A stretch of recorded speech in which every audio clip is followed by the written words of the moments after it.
Hi guys, welcome to my YouTube channel. My name's Tony and I run Bloom Stitch Studios.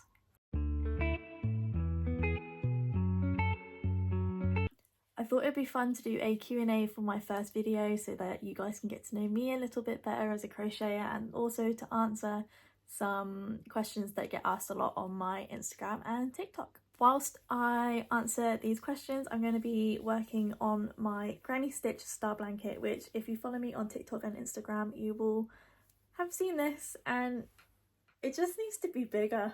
I need to add a lot more rows, but it takes about half an hour to get round once, so it does take quite a while. And I am using for this a Field Spirit DK in the colour Sundown, and it is stunning if I do say so myself. I have my list of questions in front of me. The first question is, how long have you been crocheting? I very first started crocheting in January of 2021. It was in like the third lockdown, I think, that we have been in the UK, and I'd seen it on Pinterest and I thought, you know what, I want to do that, because when I was younger I used to knit, and I'd always seen like crochet hooks when we'd gone out to like buy the wool and that for the knitting, and I thought, nah, that's too complicated. But obviously during lockdown there wasn't really a lot to do, so I thought I'm going to start picking up crochet. And then I started a little card business. Some of you might have known it. It was King Tony Cards, and I started that around the same time, and because that kind of took over, I then stopped crocheting until 2023 when I moved in with my partner. It was on and off until maybe December of that year, and then beginning of January last year, so 2024, was when I picked it up a lot more. I got myself this book, which if you follow me on TikTok you will have seen. I'm working my way through all of these, and this is what sparked my joy in crochet. Now I can't stop. The next question is, what is my favourite thing that I have made? I don't actually have it with me because it was a gift for my partner's dad. I'll insert a photo here. It is the blue and cream star blanket that I made. It took so long, but it was the first blanket that I completed. It's probably going to be my favourite thing that I have ever made and ever will make. There was a picture, this one, on Pinterest that I saw and I really loved it, but when I made up the squares it was so much smaller than they looked in the picture. So I then was like, to be able to get this done I need to make some squares that will kind of bulk it up more, which is where the solid squares, they came in. I think they just tie it together so beautifully. I managed to get it finished for his birthday last year, which I was really chuffed about because I thought I might have to push it to Christmas. And it's safe to say that he loved it, which I am so grateful for, and I get some pictures all the time of him wrapped up in it. The next question is, how do I hold my yarn? I get this sometimes on TikTok from like new crocheters, but I don't know if you can see, but I go over my pinky, under the next two, and then over my ring finger, and when you go like this it helps you get really good tension. I learnt this from Bella Coco. That is who taught me how to crochet. She is so good for learning how to crochet.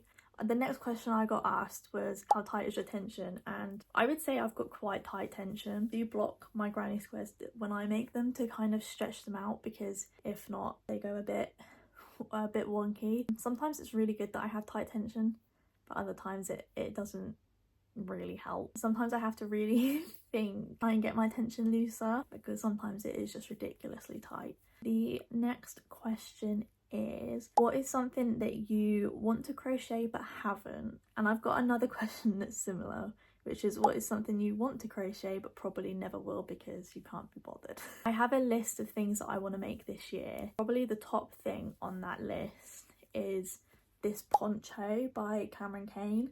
I'm obsessed with this girl. I think it's such a pretty pattern, and I want to start being able to wear like crochet clothes out, and I feel like this is one that I would be so proud to wear out, and I have a vision for the colours and I just really want to make it. Something that I want to crochet but I probably never will, is the Persian tiles blanket, which I'll insert a photo here. I am actually obsessed with this pattern, but I feel like because I have a few other blanket ideas, I may get around to making it one day, but I probably won't get around to making it in the next couple of years, because I know it's going to be such a mammoth project, and ideally I don't want to make a square one, I want to make a rectangle one, so I know it's going to take even longer. So I think just because of that, the overwhelmingness of it, probably something I won't end up making, but if I do, it is absolutely beautiful. The next question is, what is your favourite thing to make? And for me, that is granny squares. I love granny squares because they are so versatile. I have this book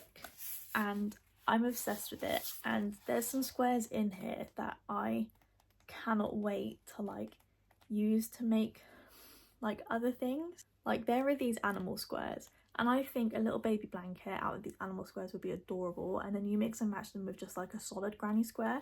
I think that would be so cute. You can make anything with a granny square. You can make clothes, you can make a blanket, you can make bags, you can make like little headbands and accessories. They're such a good thing to learn to crochet with as well. If you're learning the basic granny square stitch, you can make a star blanket out of that stitch too, because that's what I'm doing, and the amount of compliments I get on this as well, and it's just such a simple stitch. It's just 3 double crochets. That is my favourite thing to make. I love granny square. The next question is, what are my favourite yarn brands? I absolutely love Lily Sugar and Cream. It is 100% cotton, and I use it to make market bags like this. I will link this tutorial for those down below. They're by Stephanie Z. They're so quick, so easy to make, and it's got to the point now I don't even need like to watch the tutorial. I've made them so many times. I'll insert some more photos here of different versions that I've made, because I think I've made like 4 of them now, maybe 5. But Lily Sugar and Cream, it's an American brand, which is annoying because I'm in the UK, so I can get it off Amazon and I can get it off Wool Warehouse. There isn't really many other places that I can buy it, so it's not like a shop that I know of where I live where I can just go and buy it. It's so annoying. I would buy the whole shop out. I also love Drops Paris. I was put on this yarn from Amy from Loving Yarn Creates. She uses this to make like daisy bags and like granny square bags, and it is such a lovely yarn to work with, and it's so cheap. It's such good value for money. I can see why she's obsessed with it, and there's so many colours as well. It's just a lovely yarn to work with, and I love using it for tapestries. I made my mum this tapestry out of Drops Paris, and it was so lovely to work with. I can't fold it. My favourite DK yarn I think has to be Stylecraft. It used to be Hayfield. I got a couple of skeins of yarn and they weren't as soft as they used to be, and I found that Stylecraft is just like an all-round like really soft squishy yarn. There's a local yarn shop in my town that I can get it from, and there's also a market in the city that's close to where I live that I can get it from as well, so it's so readily available for me in so many different colours. I love it. And I also love variegated yarns, so there is Hayfield Spirit, which does lovely variegated yarn. Wendy's Giggles and Paint Box are also really lovely like variegated yarns that I recommend because they're soft, squishy, and just beautiful colours. The next question is, would you rather have unlimited yarn or never have to weave in ends like for the rest of your life? And for me, it would be unlimited yarn. If I could just sit there and go, I want this ball, and it would be in my hand, that would be the best thing in the world. Because for me, weaving in ends, I don't actually mind doing it. Sometimes I use it as a way to like wind down and like finish up, and I have so many whips going on at the same time that I just like a session of weaving in ends sometimes. It's not bad. So for me, it would be, I would love to have unlimited yarn. I'd love to just be able to sit there and go, I'd want this, and it just appear in my hand. That would be the cherry on top of crocheting. The next question that I've got is, will you be opening up a website or an Etsy shop in the future? And the answer to that is yes. I do plan in the future to open, probably to start off with, an Etsy shop. I'll sell like market bags and scrunchies and like coasters and all that type of thing. Probably not clothes because they do take quite a long time to make and they are quite time consuming, which would make them quite expensive.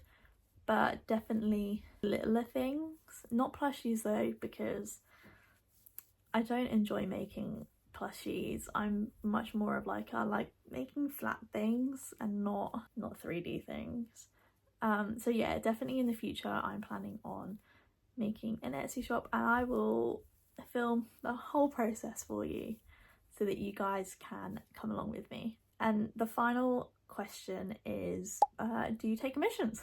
I do. If you see anything on my Instagram that you like the look of, or there is like a tapestry that you've seen that you'd like made up, please just pop me a message on Instagram, pop me an email, and I can discuss like prices and that with you. I'm currently making a blanket commission for a lovely lady in Scotland. It's going so well so far, and I actually can't wait to finish it and to show you guys. If you see something that you'd like made, just pop me a message and we can discuss it further. I didn't get much of this blanket done. I got maybe like 2 sides, but that's okay. It just does take quite a while now because we're getting onto the really big rows. But this is something that I'm hoping to get finished in 2025. I started it in May last year and I really need to get it done. That will be the end of this video. Thank you guys so much for watching. If you have any more questions that you want answered, please comment them down below and I will do my best to answer them. I just want to say a massive thank you. As of when I'm filming this, I have like 230 subscribers already, which I actually can't believe. So thank you so much. If you haven't already, make sure to like and subscribe so that you can see more, and I can't wait to see you in the next one. Bye.